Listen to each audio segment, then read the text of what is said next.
Hello friends, today we will talk about two revolutionary legislations which has been created in India, that is Right to Information Act and Right to Service Act. Various policy initiatives has been taken throughout the world to ensure good governance in public service delivery system, and India is not an exception to this trend. Various programs and legislations has been enacted in India time to time to ensure good governance. For example, we have regulatory institutions, we have citizens charters, and then we have Right to Information Act and Right to Service Acts in various states. The learning objective of this module is to understand the concept of right to information and right to service, and to understand the components of right to service and right to information, and to understand various components of both the legislations. There were many countries around the world which has introduced Right to Information Act through legislation in their system. For example, Sweden was the first country in the world which introduced Right to Information Act in 1766. Besides this, in South Africa, Right to Information Act has been included as part of their fundamental rights. In India, the Right to Information Act was enacted in 2005.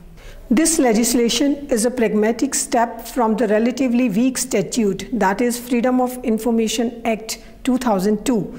It owes its inspiration to the endeavors of the Mazdoor Kisan Shakti Sangathan in Rajasthan. It was found that 85% of the rural budget remained unspent, and instead of rupees 22, the laborers were paid rupees 10 to 14 per day under the Jawahar Gram Samriddhi Yojana and Employment Assurance Scheme.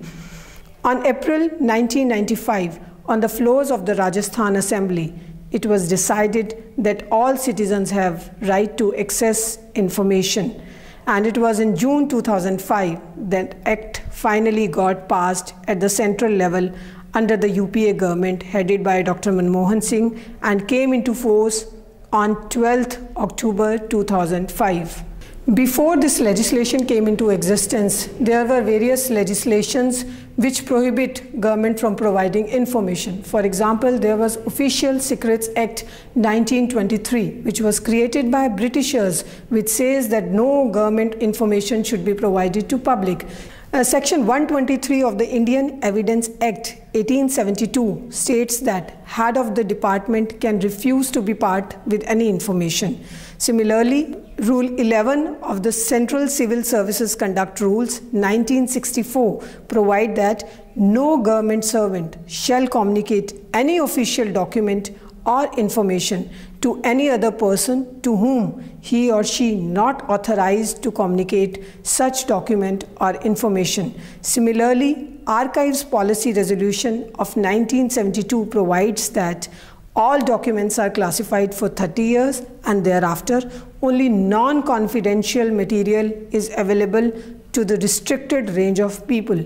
Under this act, the citizen can ask for any information from any public authority. However, this is only one part of Right to Information Act.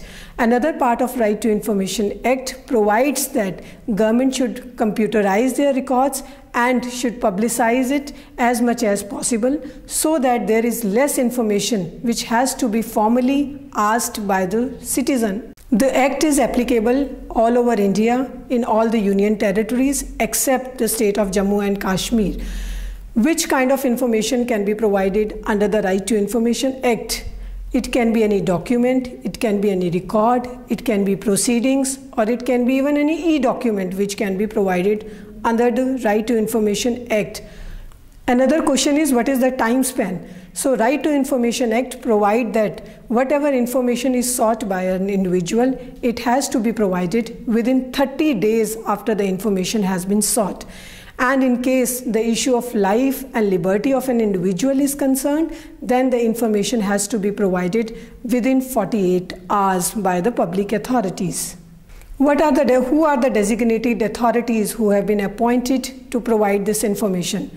Firstly, at the ground level, there are public information officers who have to provide the information. And if you fail to get it, then there is first appellate authority where you can go. Then there are state information commissions at the state level, and at the national level, there is Central Information Commission for providing as an appellate authority.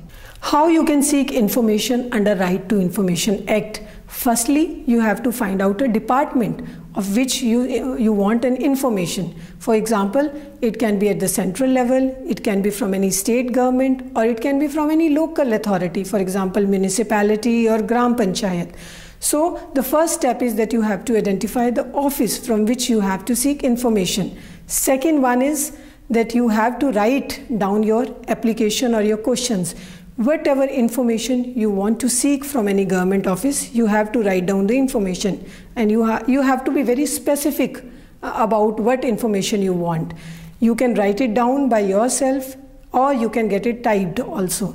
And Right to Information Act provides that if you are not in a condition to write it, or you are not capable enough to type it, then you can tell public information officers, which has been designated by Right to Information Act, that they can write your application. Once your application is written, then third step is that you have to prepare a ₹10 postal order. It is not necessary that it has to be a postal order. It can be check, it can be demand draft. And if the person who are below poverty line, then this ₹10 has also been exempted by the government. But for that, there is a condition that you have to attach your certificate of below poverty line with the application, so that you don't have to give the ₹10 postal order money also. After giving that submission, giving this fee, then you have to give that information. You have to write the proper address where you want to send it. One more remarkable thing under Right to Information Act is that in case you don't know the exact address of the office, or you don't know from where you will get this information, you can write it to any public information officer. And then it is the responsibility of that PIO that they will forward that application to the designated office where the information can be sought. Once you have sent the information, you have sent your application for information, then within 30 days it is obligatory on the government office or a public authority that they have to provide you the information. And in case you don't get that information within 30 days, then there is a procedure where you can appeal against. There can be many reasons for appeal. First one, the information has not been provided. Second one, information has been refused. Third one, complete information has not been provided. Fourth one, information is incomplete. The Act came into force in 2005. And it is already more than a decade that Act has came into force. However, when we see the implementation of the Act, you will realize that there are lots of drawbacks as far as implementation is concerned.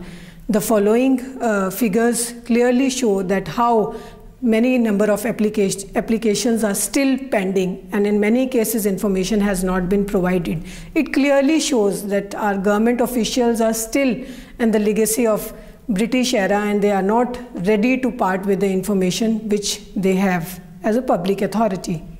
What are the major difficulties in implementing Right to Information Act?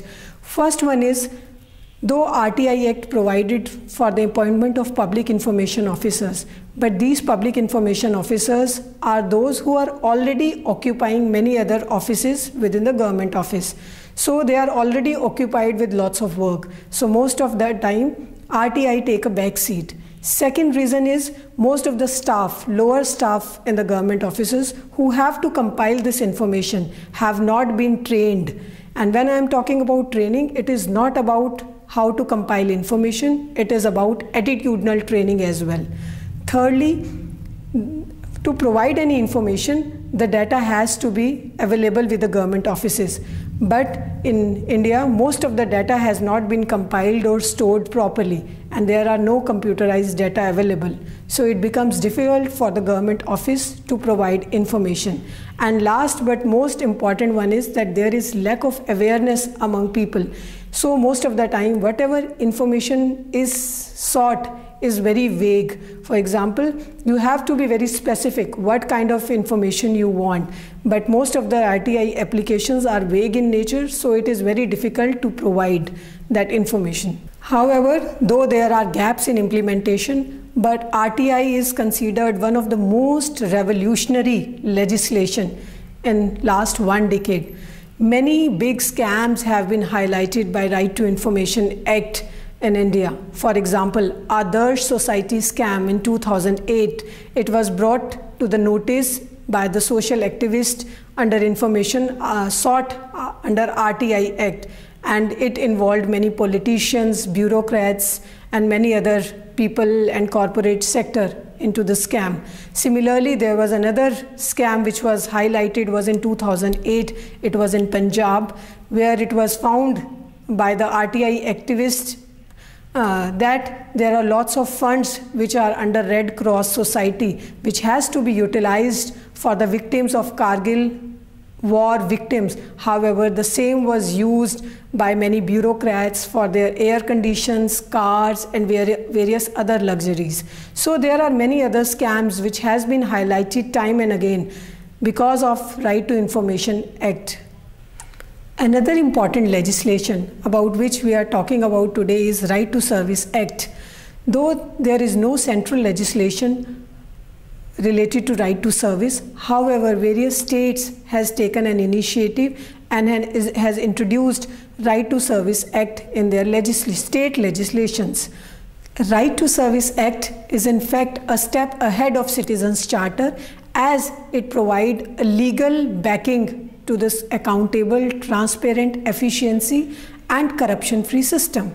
It is based on right-based approach of good governance. And when you see the features in the next table, you can see various features of good governance and various features of and components of Right to Service Act.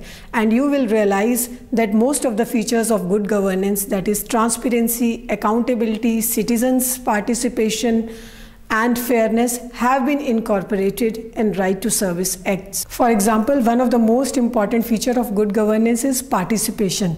And when you see Right to Service Act provides that the citizen can ask for any service. So it is a legal right. Secondly, within this, government is obligated to provide certain services within a stipulated time period. So second is, good governance provide for transparency, and Right to Service Act ensure it by providing unique ID number to each and every customer, and there is a tracking system from which you can track your application status. And same is visible as far as accountability, fairness, and public service delivery is concerned. So you can see that on one hand, on left hand, there are features of good governance, and on the right hand there are services or features which has been an important components of Right to Service Act. So both are in consonance with each other. That's why it is said that Right to Service Act is one of the major initiative which has been taken by the government for ensuring good governance in public service delivery. Indian states has taken lead in introducing Right to Service Act in their legislations. Till now, there are 19 states which has introduced Right to Service Act in their legislations. As far as at the central level is concerned, there is no legislation to ensure Right to Service Act. Madhya Pradesh was the first state which introduced a legislation in 2010 to ensure Right to Service Act. Besides, after that, there are many states who have created legislations for the same. However, the number of services which has to be notified under the Service Act vary from state to state. Similarly, the departments which has been covered under these services by the various states vary from one state to another state. However, there is one thing common in Right to Service legislations across the states, that is, it provides a time-bound service delivery mechanism to the citizens. If the designated officer fails to provide the information within a stipulated time period, then there is a provision of first appellate authority. So a citizen can go to first appellate authority. However, the first appellate authority has a discretion to accept or reject the complaint. In case you are not satisfied with the decision of the first appellate authority, then there is a provision of appeal to the second appellate authority. The second appellate authority has even power to impose penalty on the errant officers. So, Right to Service Act go a step ahead, and it provides for the punishment and penalty for the officers in case they do not provide services in the stipulated time period. The amount of penalty vary from state to state. Similarly, the appellate authorities have been endowed with certain powers of the civil court, under which they can ask for any information from any government office, or they can summon the designated officials under the Right to Service Act. As every state has created their own legislations for Right to Service Act, similarly, every state has their own institutional mechanisms to implement the Act. For example, in Goa and Punjab, the state commissions has been appointed which oversee how the Act has been implemented and to create awareness about the Right to Service Act in their designated states. As you can see in the graph also, once an application is filed under Right to Service Act to any government office, they have two options. Either they can reject the application. If they reject the application, then they have to give the due reason why the application has been rejected, and that explanation has to be given in written. And if you are not satisfied with it, you can go to the first appellate authority and then to the second appellate authority. And there is another one when the application has been accepted. In case application has been accepted, again there are three options. One, the service has been provided and you are satisfied. Secondly, the service has been rejected. And third is there is delay in provision of services. In case the service has been declined and you have not been given proper reason why the service has been declined, and you are not satisfied with the reason, you can again go to the first appellate authority and the second appellate authority later on. Or if the information has been provided but you are not satisfied with the information or service which has been provided, then again there is a first appellate authority and second appellate authority. So you can see under Right to Service Act, if the service is not provided within a stipulated time or there is unnecessary delay or rejection in providing the service, there is a grievance redressal mechanism in the form of first appellate authority and in the form of second appellate authority. How has been the performance of Right to Service Act in India? If we will see in last few years, the Right to Service Act, which has been enforced in various states, has been able to provide services within a stipulated time period. Secondly, it has been able to ensure accountability and transparency within the government system. And major advantage of the Right to Service Act is that it has been able to mitigate or control corruption up to a certain limit. And last but not the least, it facilitates use of information and communication technology, because it is through information and communication technology that services can be provided in a stipulated time period. What are the drawbacks in Right to Service Act? First one is there is lack of awareness. The Right to Information Act was introduced in 2005 and it was a central legislation. So in last one decade, gradually people have become aware about the Act. However, as far as Right to Service Act is concerned, as it is a state initiative, there is lack of awareness among the people about the Right to Service Act. And unless and until there is awareness about the Act among the people, it cannot be enforced properly. Second stumbling block is lack of training among the government officials. It is always a resistance among the government officials to provide service within a stipulated time period.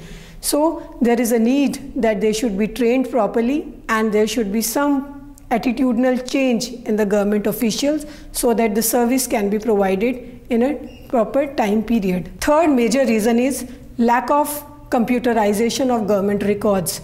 Unless and until government records are computerized, it is very difficult to provide service in a stipulated time period. For example, in many states of the India, land records are still not computerized. So it is very difficult to provide any information related to land records within a stipulated time period.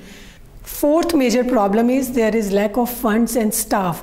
Unless and until government offices have adequate funds and staff to provide services, it will not be possible to implement Right to Service Act in its real sense.